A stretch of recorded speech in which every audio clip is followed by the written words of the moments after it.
Hello, this is Teresa from Whimsical Card Studio. In my video today, I don't have a beginning to end process to show you because I lost some footage, so I apologize for that and hope you will at least learn something from what I did to create this card. I have two pieces of cardstock showing on the screen here, one of which is much lighter weight, which is on the left, versus the 110-pound Solar White cardstock on the right. I needed the heavier weight one on the right in order to support the pop-up, and needed the lighter weight in order to not make the card too bulky or heavy. I was going to cover up the lighter weight cardstock anyway, so it won't be seen in the final project anyway. Now I'm going to go ahead and glue the 110-pound cardstock with the two pop-ups already die cut out of it to the much lighter weight Nina cardstock. And again, it doesn't matter that they're two different colors because all of that is going to be covered up in the end.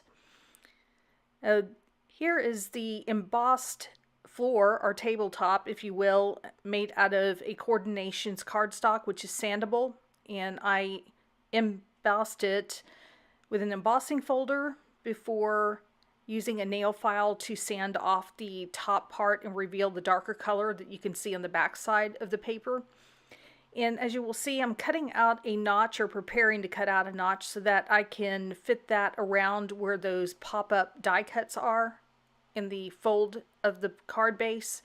And what you'll see is I didn't plan very well. In other words, I didn't measure, and then I have to go back and adjust for that after I see that it's not going to fit around the two pop-ups. So this is where a little bit of planning and measuring actually can be a benefit instead of trying to wing it.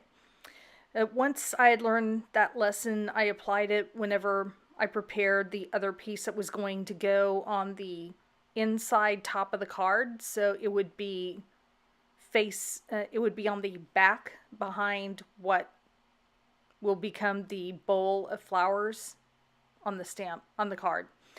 And I decided when I looked at this that it really needed to go all the way back to the fold of the card, so I trimmed it some more and then used it as a pattern to cut the piece of pattern paper that went on the inside. And I had already colored the bowl stamp, and I have it face down at the moment because I was considering applying it to the pop-up tabs at this point, and then I ended up changing my mind and decided it would be better to wait until I had the flowers actually adhered to the bowl. So that's why you're seeing it this way. And this is just another view before I applied other parts of the card. And here is a doily that I wanted to put underneath the bowl. So after I had used some Distress inks to color it, I also cut a bit of a notch after cutting off the top portion of the doily. This way it's going to fit around those notches as well. And then I will reuse that top piece because I'm going to glue it behind those tabs. I think it'll be more obvious whenever you see it in a moment. So you can see where I've trimmed off the top part of the doily because it didn't quite fit. And this is just a view of all the separate die cut pieces before I glued everything together and applied it as one piece to the pop-up tabs. And this is what the doily looks like after I had glued it down. And finally, you see what it looks like once I have attached the bowl with the flowers to the pop-up tabs. From this point forward, there isn't much process left. What I did once I had finished this part of the card is went back to the front. I added pattern paper.